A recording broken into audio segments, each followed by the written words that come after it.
It is one of my favorites because I did have the chance to make this at home because I was like, let me see what this is all about." I did not have access to Copper River red salmon, because I would have had to have it flown from Alaska, but I used, wild caught normal salmon. Your Um publisher wouldn't pay for that to be flown in for you? Come on, give me a break here.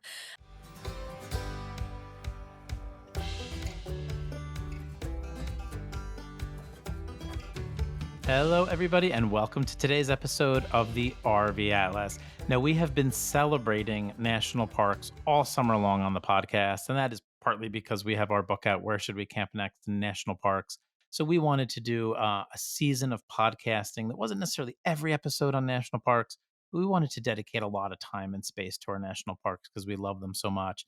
And we wanted to have on other authors of national parks centric books. So, I am thrilled to have back on the show today Linda Lee. She's the author of the National Parks Cookbook, the best recipes from and inspired by America's national parks. And what she does, the methodology here is so cool. Some of the recipes are directly from the national park lodges, some are somewhat recreated, and then some are her own unique recipes inspired by our national parks, places like Joshua Tree, et cetera, et cetera. And she has recipes from Acadia to Zion, from coast to coast. This is a geographically diverse book. It is filled with a lot of history and the culture of our national parks. I love every single thing about this. If you're a foodie, you need to get the National Parks Cookbook. If you're a national parks lover, you need to get the National Parks Cookbook. And if you're a foodie and a national parks lover, you really need to get this cookbook. It is gorgeous. The photography by her husband, Will Taylor, is amazing. Even the fonts and the cover of the book really capture that sense and spirit of adventure that we have on our national park trip. And this book made me realize that our culinary experiences in our national parks are a huge part of the experience. They do provide the framework, as Linda says, for a national parks visit. So this is a terrific interview. She's going to give us a broad overview of the book, but then she's also going to talk about two recipes from each of the four sections. You're going to want to listen to this podcast and go right out and grab a copy of the National Parks Cookbook by Linda Lee, the best recipes from and inspired by America's national parks, recipes from Acadia to Zion. So we will be back in a second with Linda Lee. But first, we have a sponsored message from our friends at Blackstone. Hello, Linda Lee, and welcome back onto the RV Atlas. How is your summer going in Oregon, I think, right? Yes, it is going great, but actually, I've spent most of my summer in Washington so far, camping, of course. Oh, I love the Pacific Northwest. It's one of my favorite states, Washington. So you've been camping a lot, like tent camping, RV camping, or what are you doing? RV camping, we spent the first part of July around the Seattle area, just city sightseeing with my family. But after that, we went into Olympic National Park and we spent a couple of days at Lake Crescent and then a couple of days at Swole Duck Hot Springs, which is probably my favorite hot springs right now. My boys loved it there. This Olympics, my favorite national park, as our listeners know, and the boys loved that the Soul Duck Springs. The smell was a little bit strong, right? But it It was still is, still it pretty is. awesome. But the variety of pools makes up for it, and my kids actually don't even really care about the hot springs, they love the big freshwater pool. Yeah, we loved all that, and then Lake Crescent too. We rented a canoe there, and we went out, and it was rather windy and rough. And I have some beautiful pictures of us canoeing, but my son was practically crying the whole time, and we had to like turn around and go back. Oh, And it no. was one of those instances where social media was like totally lying about the experience. But those are some great places to visit in the summer. Good for you. Yeah. Yeah, and now I'm home for just a little bit, but we do have a lot more RV camping ahead for the rest of summer. Awesome. So about a year ago, you were on the show and you did an episode called Quick Tips and Delicious Recipes for Dutch Oven Cooking, which was really great for all the Dutch oven fans in our audience. And I will link to that in our show notes. So if you have any new listeners, you can go back and listen to that episode. That was a terrific episode. Today, our topic is going to be your brand new book, the National Parks Cookbook, which might be my favorite of all of your wonderful books. But before we dive in and talk about some of the recipes and what that book is all about, could you just give us a run through of all your different books? Because I think they're must haves really for our RV camping audience on this podcast. So we'll start out with National Parks Cookbook because that is the newest one. And we'll talk about it on the show, but it's all the classic recipes from your favorite national parks, as well as recipes inspired by the parks. There's also the New Camp Cookbook, which has been a perennial bestseller, and a follow up to that, which is the Backyard Fire Cookbook, which is all about cooking over a live fire. There's a compilation if you couldn't decide between New Camp or Backyard Fire. We created the Ultimate Outdoor Cookbook, which pulls the best recipes from both books. So if you just love to cook outside, that is the book to get. And then there's also the No Waste Vegetable Cookbook, which I think actually pertains to RVers and campers because it teaches you how to use every part of the vegetable that you buy or grow. So there's very little waste. So you are, you're spending a lot of your time cooking either sort of in a backyard setting or obviously you travel a lot and you're an RV owner. Is that your ultimate love is cooking outside? Are you equally happy in the kitchen in your house? Tell us what you love the most. I love both. I do love cooking at home just because all of my tools, are there. And I also love cooking outside because I love being outside. I like being under like a canopy of trees or a big open sky or even just this night starry sky. There's cooking is just great, either way cuz there's also great company outside usually when you're cooking. I started out tent camping, so I cooked a lot over coals or a fire, in a Dutch oven or a camp stove. Uh, when I got my RV, that actually kind of changed my life because I had an oven. And so I can't like I love cooking in the RV because of the convenience and being able to prep inside without a bunch of bugs getting into the food, extra protein is what I call it. But but if there's an opportunity for me to griddle outside or grill outside, I would take it. Awesome. And one thing I do love about your books is it seems like in terms of outdoor cooking, which is what I do, you kind of like it all. Like you just said, griddling, grilling, charcoal or propane or whatever. You seem to do a little bit of everything. Yeah, I mean, food when it is slightly charred, by like smoke or just like scented by the air of pine, somehow tastes better. Yeah, for sure. When you're outside. Now, this is recipes from and inspired by national parks. So, can you break that down a little bit more, like what that means, so we could get kind of the methodology for this book because it's pretty cool.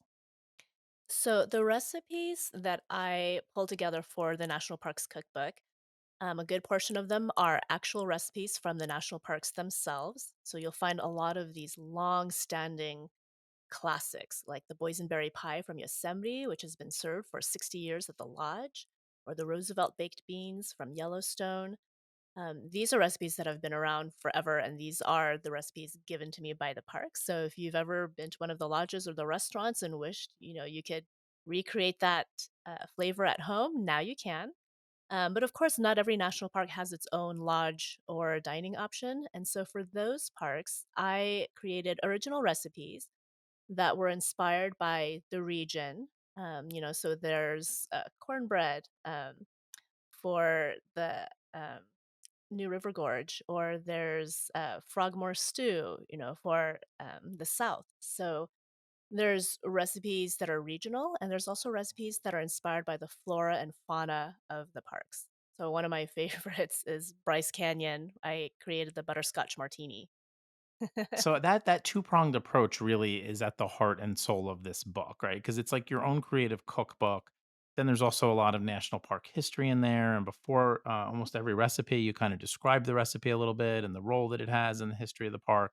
So, like, I feel like this is a really good cookbook for a national parks fan, even if you don't cook.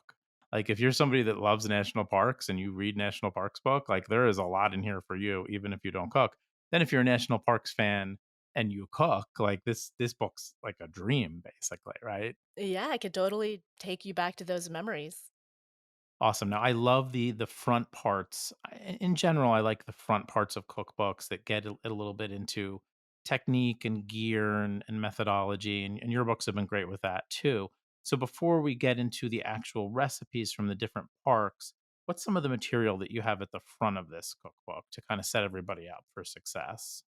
So, to start off the book, I actually have some history about how national parks started. One of my favorite things about this book was doing all of the research for it, like really learning the true backstory of how Yellowstone became the first national park, how the railway system really were the ones that developed the park system. So that's how I wanted to give that background for someone diving into this book.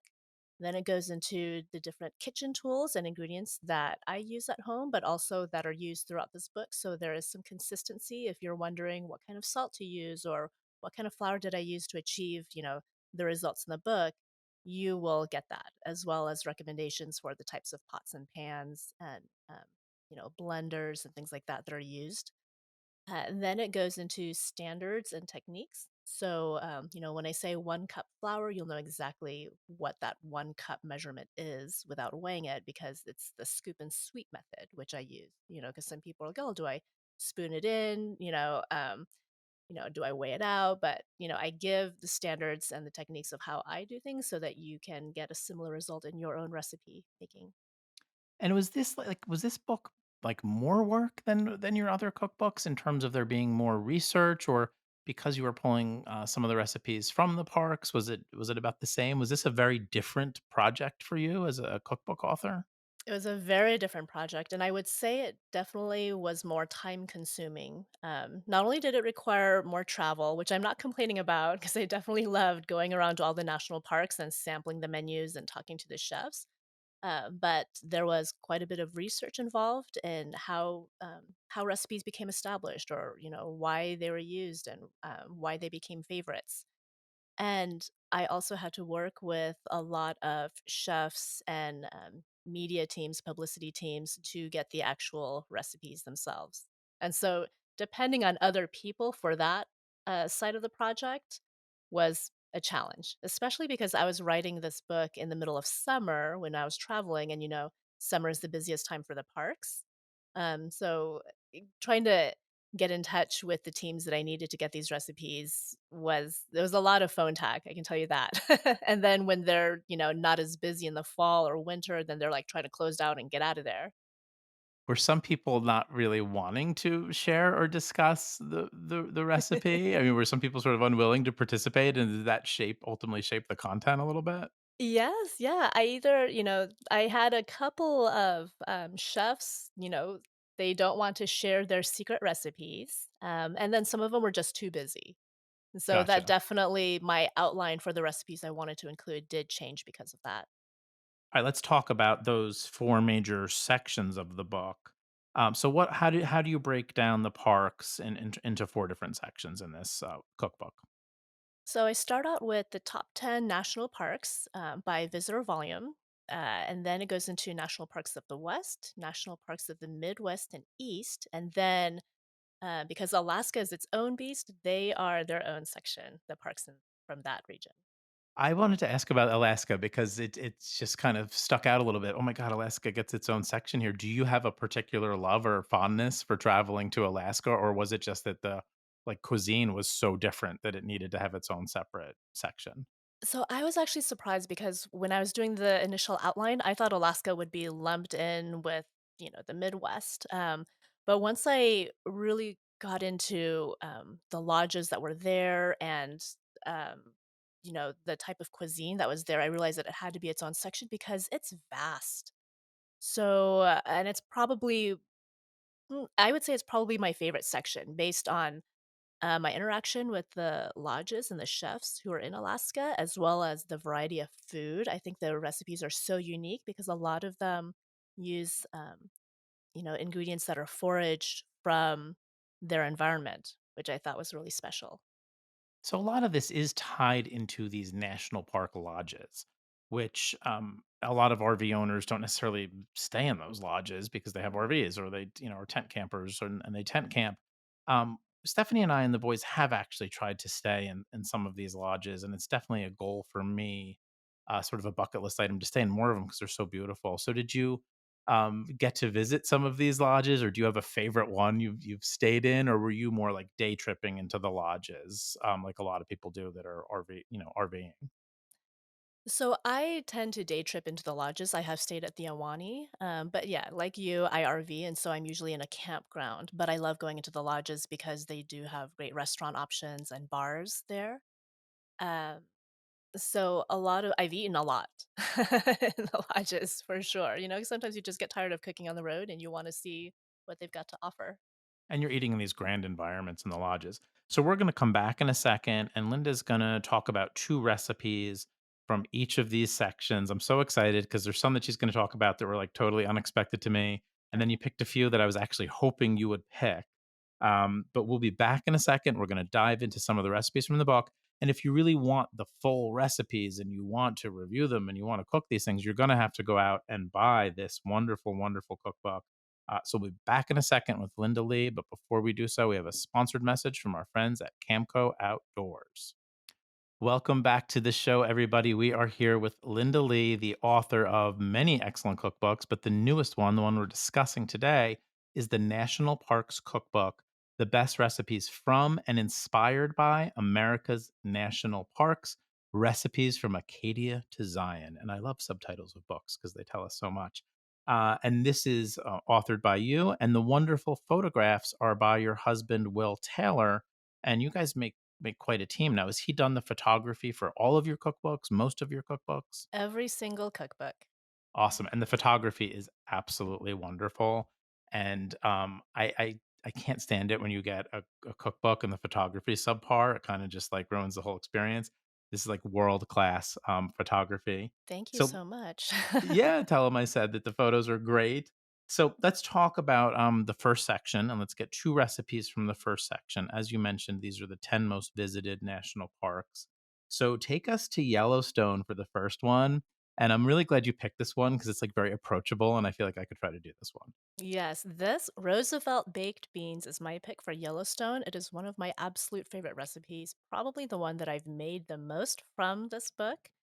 And I actually was not aware of its popularity, but I went into the Roosevelt Lodge one summer, and the baked beans were a side dish to something else I had, I think tamales or something. But the baked beans were so good where I was thinking, "God, I could really eat a whole bowl of this." Like, it really stood out more than the entree. So, Yellowstone is very kind. The executive chef there was Mike Dean. He is no longer there, but when I was writing the book, he was gracious enough to provide several recipes, from Yellowstone's menus, and I told him I needed to get Roosevelt baked beans, and he said that it's actually the most requested recipe from the park.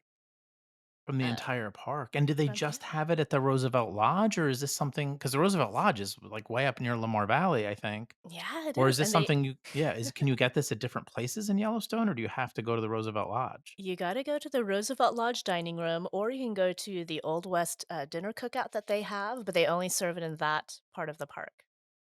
Yeah, and a lot of people don't even get up there, so I know, right? It's kind of like a little hidden gem, and then once you've tried it, you're like, "Whoa, like, this is really terrific with barbecue," like, it's with hot dogs and hamburgers, it's really fantastic. So what I love when I my initial impressions of tasting this in the restaurant was, wow, like, the amount of beans, like, the variety, because some were, like, a little bit chewy and some were super silky, so there's just, like, this great mishmash of flavors and textures, mixed in with all that savoriness that I loved. I It's really hard to explain, honestly. This is a must make. and it's I mean, you could probably not do it in a Dutch oven, but you recommend it as a Dutch oven dish, correct? I do, just because, it really lets the flavors, like, mingle together without burning any part of the beans that you use, and it's really easy to make. It's just this one-pot meal, and you can whip it up, at the beginning of the day for dinner and just let it simmer or stay warm. And a lot of like, the recipes in the book are really great for making at home in your home kitchen, and some of them are, do have a lot of ingredients, but, this one does look like it would work really well at the campground, like you said, just with burgers and dogs on the 4th of July or something like that.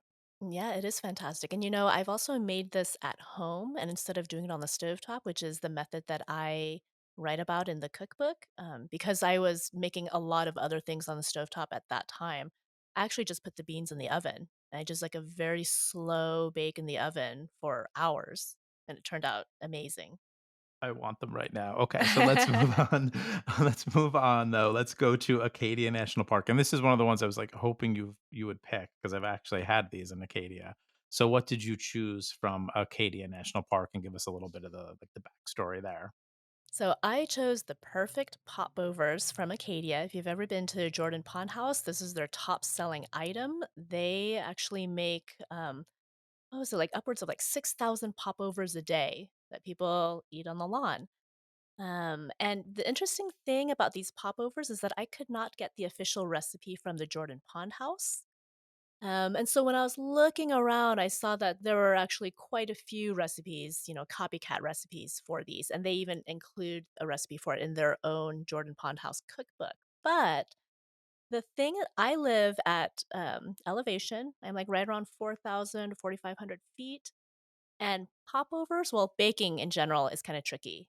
And with popovers, a lot of times people get frustrated because they deflate really quickly or they never rise at all. And the thing with popovers is they need to be like these big, billowy, fluffy pieces of bread.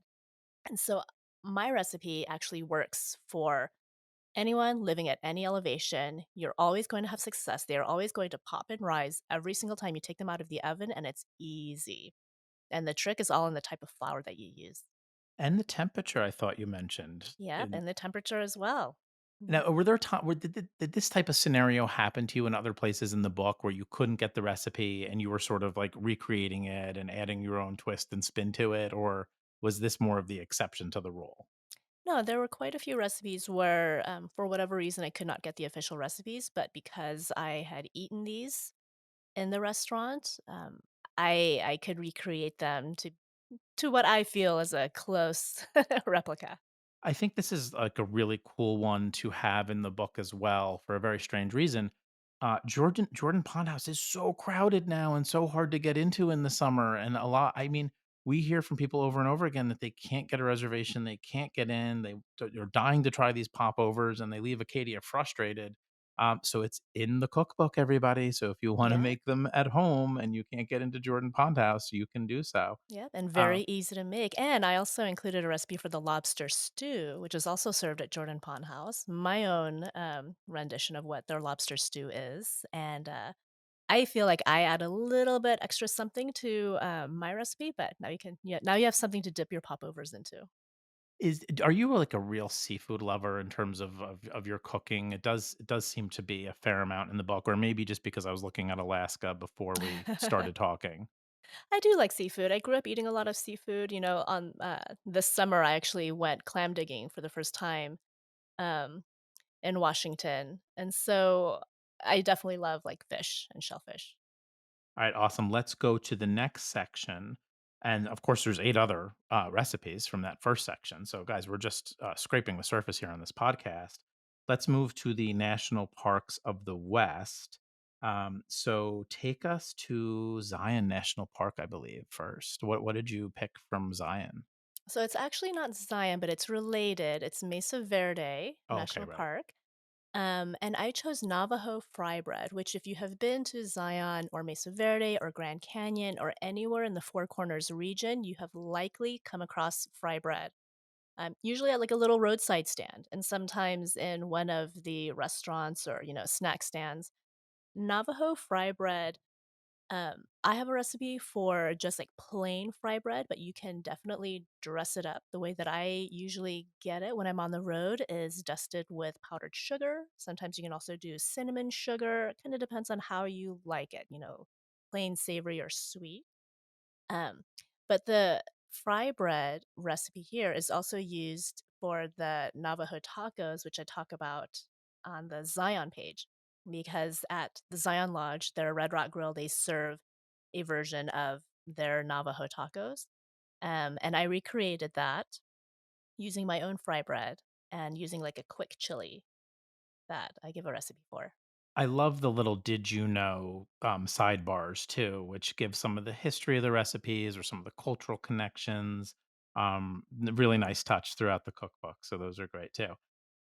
Anything else you want to say about the Navajo fry bread, or should we move to JT as you call it in the book?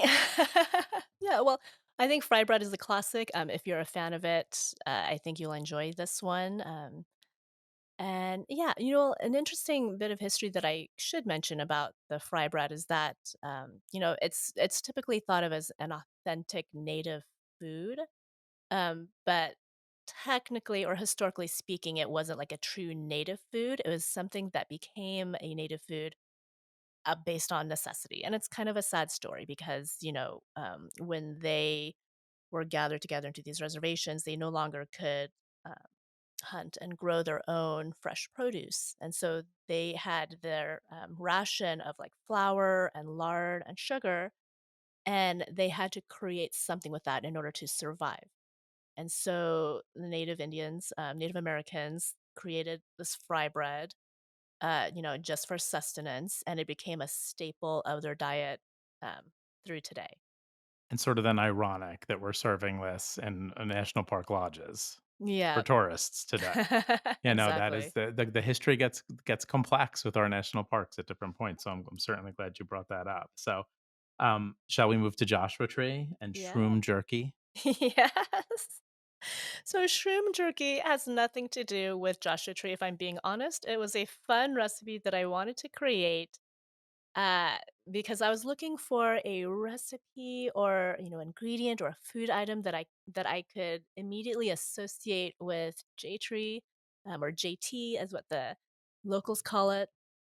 So if you've ever been there, if you've ever heard people talk about Joshua Tree, it's got this otherworldly reputation, there's the belief that inside the park, there's quite a number of spiritual vortexes, and it's got this, like, really mysterious, kind of hippie vibe to it, so people who go there, they might be, searching for themselves, searching for transcendence, trying to discover something about the universe, and a lot of that includes like a good trip on something of their choice. And so Now so the shrew this isn't exactly that kind of magic mushroom trip here, but it's it a is not a magic mushroom. inspired by, perhaps. Yeah, so I have shroom jerky, which I think is a really great recipe. If you are vegetarian, or even if you just want to try something different from just like beef or pork jerky, there's this umami bomb, when you try a piece of this mushroom jerky because it is so flavorful and the texture is so similar to meat, that you might not even miss meat. And the great thing about mushrooms is that they're like sponges, so they really soak up all the flavors that you marinate them in. So I have a recipe for this really great flavor combo that is like sesame oil, wine vinegar, soy sauce. It's very savory, but you can actually play around with your own combination of like some kind of like savory seasoning and then like an acid. Play around with like levels of sweetness to what your desire is. But they're easy to make, and it's actually a great snack to make ahead of your trip because they're easy to tote along if you're hiking or to share at camp.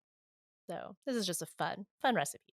So the national parks, at least in definitely in certain places in this book, were the muse for the recipes, correct? I mean, that sounds like a really fun part of doing a book like this. Mhm. Yeah, definitely.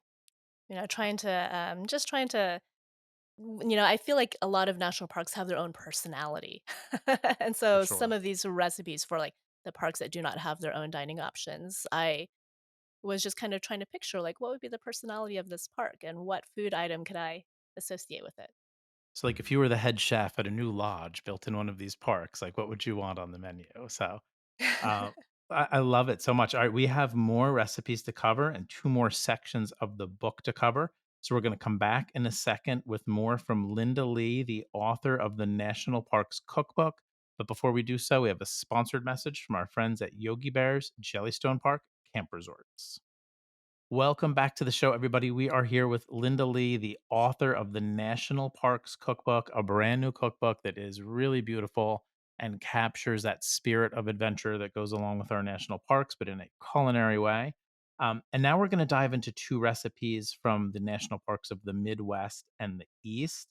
And I'm calling it right now this recipe from Shenandoah National Park is the one I want the most. I want this right now after we finish this interview. I want to taste this. And your husband's picture of this is insane. It's as close as I've ever come to feeling like I could taste food from a picture. So take us to Shenandoah National Park and tell us what you got there. So, if you've ever visited Shenandoah, chances are you have either ordered or you've probably seen someone order the Mile High Blackberry Ice Cream Pie. It's infamous. And when you look at it, you'll understand why, because it is this massive hunk of an ice cream pie. I mean, I can't really describe it, but it's got, you've got like a layer of blackberry ice cream on the bottom, and then it's topped, and what it's named for is this like big, pillowy meringue topping, and then drizzled with a compote. And so it's crazy. Like I don't know And if it anyone's ever finished it. so we stayed ironically, we stayed at Big Meadow Lodge, and this I think you mentioned is it Skyland Lodge? Forgive me, Mhm. as a place to get it, which is not that far away actually. So we had blackberry ice cream, but to my great shame, I have not had the the Mile High blackberry ice cream pie.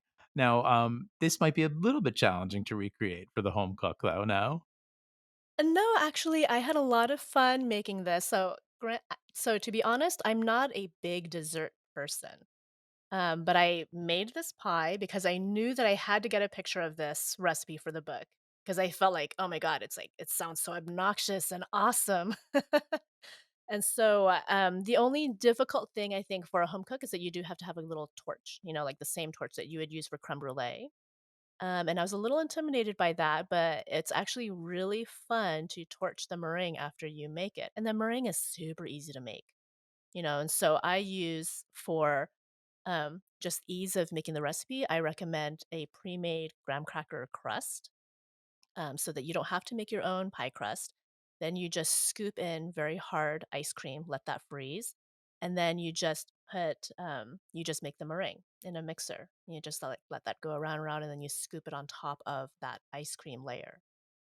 now you said you're not big on desserts. I'm wondering what you think about this question here. Like, are the national park lodges not necessarily big on dessert? I mean, we've been to a bunch of these restaurants, and I certainly recall having a lot of great meals, and I see a lot of great options for entrees in this book. But is that just maybe something the national parks aren't even very good at in terms of food and the lodging? That's a good question, and I'm not really sure. What I do see a lot of are pies. I think in Uh, every like, most restaurants that I see, there's the dessert option is usually a pie of some kind, so there's this, blackberry ice cream pie here. If you go to Capitol Reef, one of this is not, like, necessarily in their lodge, but it's in their gift shop, right by the orchards. They serve these little mini pies, that they also serve thousands of every day. And then, Yosemite has their boysenberry pie. So I feel like pie is pretty popular, but they don't have like the kinds of desserts that you think of, like when you go to a restaurant, you have like a whole selection. right, right. All right, let's go for something very different. Let's head to the US Virgin Islands. And this is one of those ones that kind of took me by surprise. What is the recipe that you have there? And was it from the park or inspired by the park? This is inspired by the park. So earlier in the beginning of the podcast, I mentioned that some of these recipes were inspired by just the region of what people eat there. And that is what this recipe is. It's fried fish and fungi with Creole sauce. It is a very common recipe that you'll find anywhere you travel throughout the Virgin Islands. It's served in homes, it's served in restaurants, and like a good staple recipe, everyone has their own way of making it.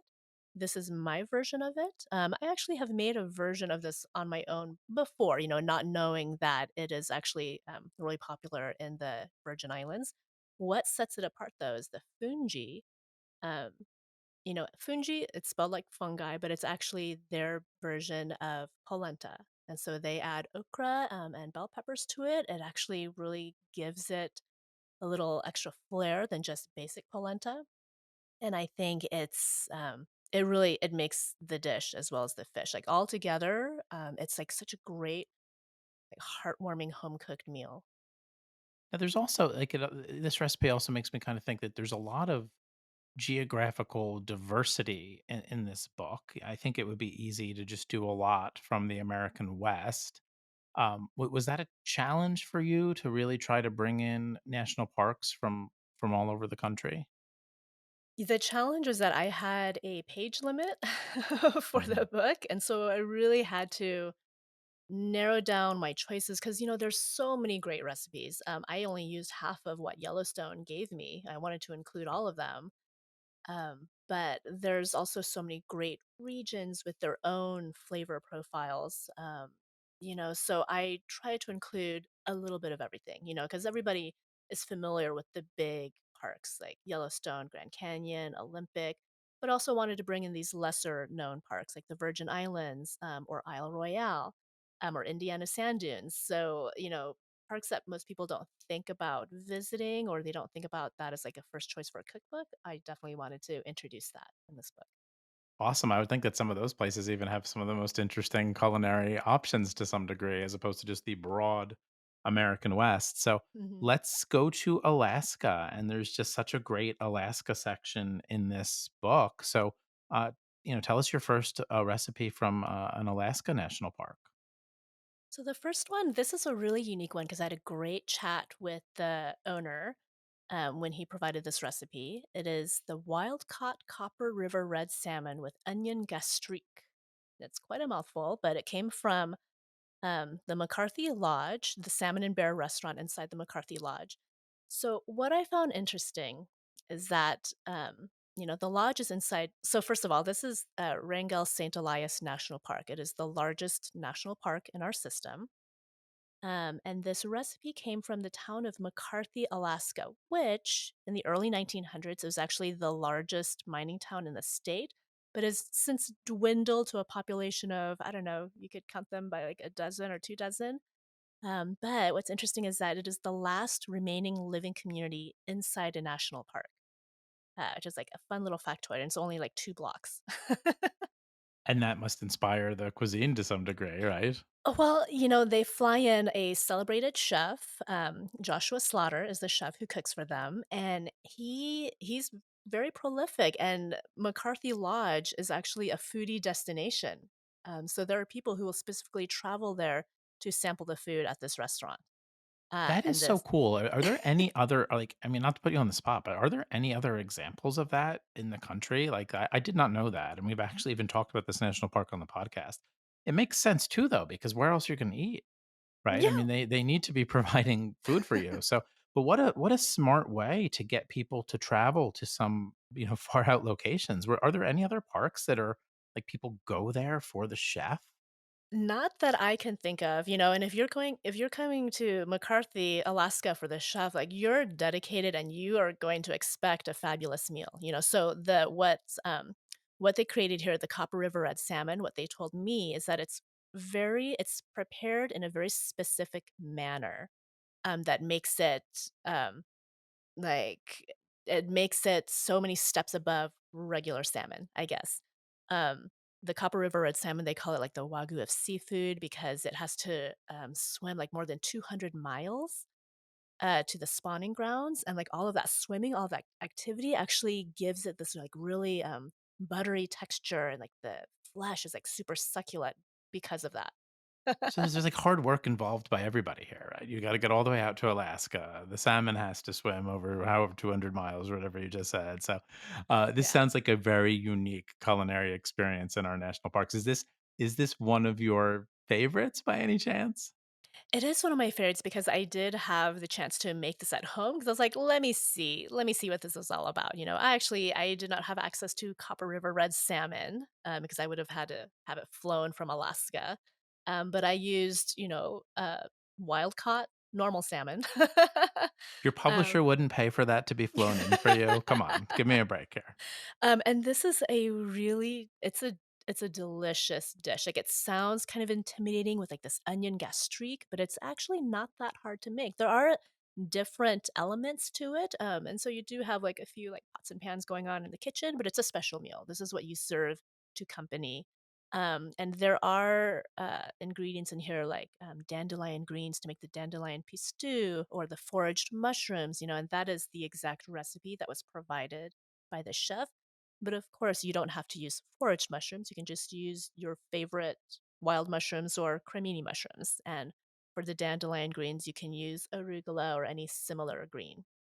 Now this I mean, this one sounds challenging to me, at least, to be honest, but in a general sense, are a lot of these recipes challenging? Or I would think that, a lot of them are a little bit more straightforward for the home cook, that the national park cuisine is on the simpler side, or is there just a whole range from easy to difficult?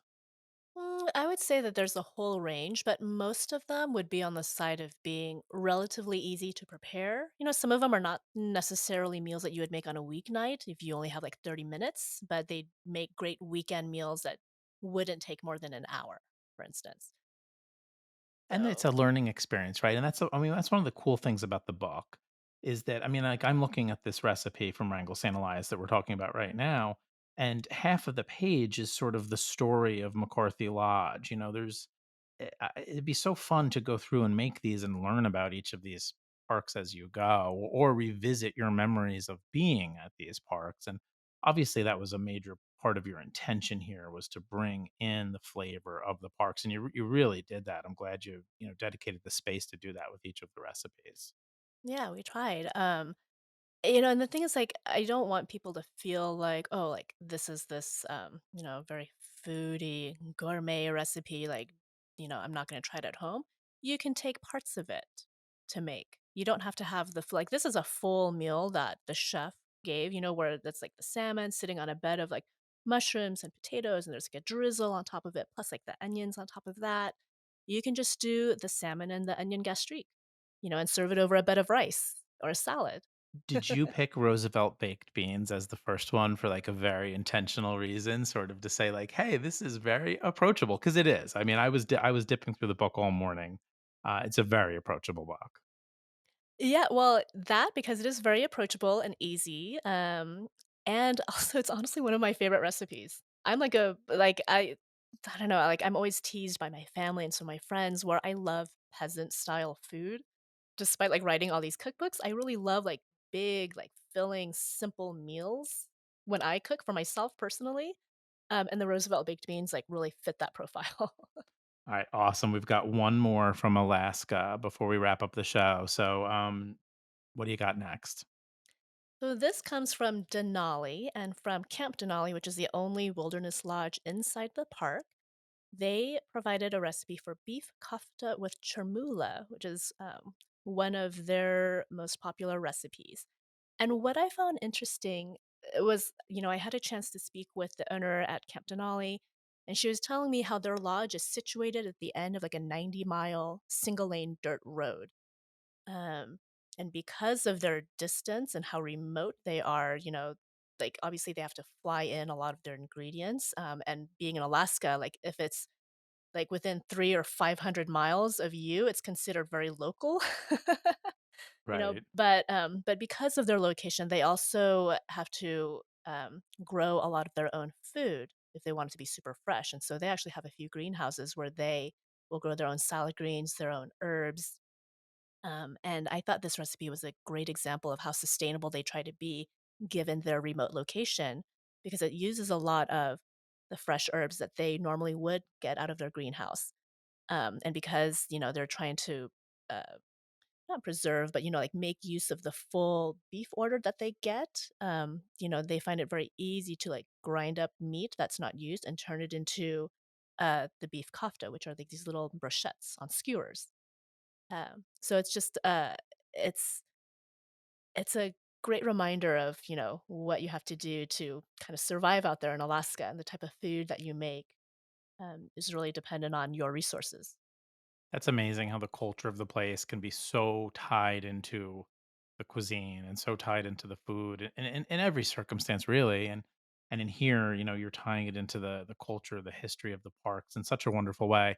And Linda, this is such a unique cookbook. I love all your cookbooks, but this one feels like it needed to be in the universe because there are just I can't think of anything else like this.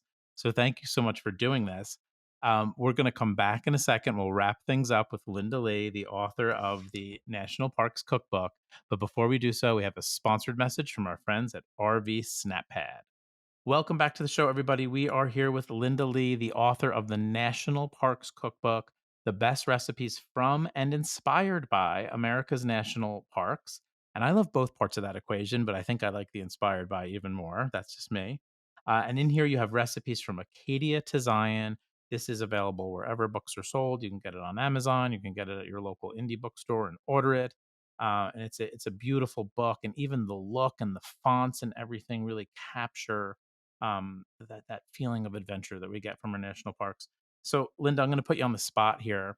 If you could go back to or go to one of these parks for one of these meals, like right now, where would you want to go? Like, what is, and not necessarily a Oh, favorite, but I know wow. some people really don't like being put on the spot like this, but Oh. where would you want to go and sit in one of these lodges and have one of these meals right now? Or are you in that place because you've been to Olympic recently or you're there now? I would have to say at this point, it would be one of a couple like, I can't just pick one, right? Like, that's so You can difficult. pick more than one. You can pick Okay, more than one. so definitely, Roosevelt baked beans inside the Roosevelt Lodge. I wouldn't say that the Roosevelt Lodge itself is one of my, like, favorite lodges in the park, but I love the area that it's in because it feels so wild. It's much less touristy than other parts of Yellowstone. I love how quiet it is. I love being out in, like, the Lamar, wilderness area, so that to me is so much about the environment, and the baked beans are a super bonus of, like, finding great food out there. I could not agree with you more. We almost did not go to Lamar Valley on our Yellowstone trip, and I think a lot of people probably almost do not go to Lamar Valley because Yeah, it's it's so far out of the away. way. It's so out of the way. And now, I honestly, I'm going to make a claim here. Like, if you don't go to Lamar Valley, I feel like you didn't go to Yellowstone. Personally, I mean, to me, it feels like the beating heart of Yellowstone. So I Yeah, agree with those sentiments so much. So you yeah. said you couldn't just pick one. Yeah, and then I would say the next one, maybe because uh, I'm, like, still in that PNW kinda state of mind, I would go back to Calalock Lodge, where I ordered their clam chowder, and I have the recipe, the exact recipe from the lodge that the chef gave me, um, in the book. And for me, like, the Kellolock Lodge, the beach that it sits on is so wild, like, all the driftwood, sometimes you get it on, like, a sunny day, but more often than not, it's kind of like a drizzly, kind of, like, gloomy day, and that adds to the allure, I think, of being on And this kind perfect of for desolate chowder. beach. And Yeah, perfect and for it's chowder, for goodness sake. exactly, perfect for chowder, I just love, like, the weather-beaten atmosphere. Now, you just said clam chowder and in Olympic National Park, and I think you mentioned a lobster chowder in Acadia, right? In the book, or Mhm. did Yeah, uh, lobster stew in Acadia. so you got both coasts covered, and Olympic is my favorite, and Acadia is Stephanie's favorite. So that's a little connection there between those. I always think of Olympic and Acadia as being sister parks in this very weird way because they're both on the ocean and they both have mountains and all of that stuff. So Yeah, and yet they're so different, right? Like, both coasts are so interesting, with what they offer, and I hadn't like, one of the things I'm gonna get off on a little bit of a tangent, but one of the things I always wondered was why there are many more national parks on the West than there were on the East, because I still have a lot of exploring to do on the East Coast, and I found out it's just because of the railroads, but also because it was the least populated region at the time when the park started. And so they had space to preserve yeah, it was versus all the East. populated here and it was Yeah. developed here. I'm in the East, it was we built before we could conserve, sort of like Yeah. made a mistake. And, quite frankly, like where I am in New Jersey, I think all the time this should have been a state park, but instead it's all privately owned. So this cookbook takes you from coast to coast. I love it. I think it's a must have. If you're a foodie, it's a must have. If you're a national parks lover, it's a must have. If you're a foodie and a national parks lover, I don't know why you haven't purchased this book already. You need to turn off this podcast and go purchase a copy. So where can everyone follow along? Tell us about your website because we haven't mentioned that yet, and what are your social media channels, et cetera, et cetera. So they can find my books anywhere books are sold. So it could be a bookstore, a retailer, a specialty retailer. What's fun is that I get a lot of like pictures of people seeing my books out in the wild, and I've seen them in a range of places, especially outdoor oriented stores. So um, anywhere books are sold, you can find my books. You can also find me online at gardenbetty.com, which is a blog that's about home and gardening and also outdoor adventuring. And on social, you can find me as Garden Betty. Linda Lee, I can't thank you enough, and I'm going to put you on the spot again. Will you come back on the podcast next summer, whether there's a new book or not? I just want to talk to you about food and camping again next summer. So Absolutely. There's so many, like, you asked me to pick, like, 2 recipes from each of the, sections of the country, and it was hard to narrow it down to 2 because there's so many that I wanna share, and a lot of them have, like, such unique stories with them. So, absolutely. So everybody go out and grab a copy of the National Parks Cookbook. And then once you do that, you're going to want to go back and buy all those other cookbooks too. I have almost all of them. I'm going to get the other ones that I don't have because I love each one. They are terrific. And thank you so much for coming back on the RV Atlas. Have a great summer. Enjoy the rest of your travels in the Pacific Northwest. thank you so much, it was my pleasure.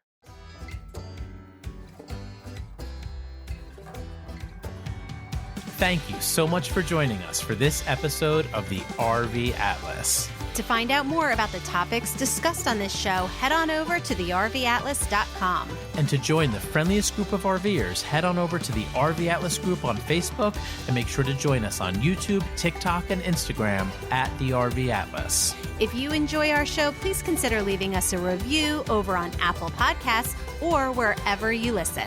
And we will see you at the campground. See you at the campground.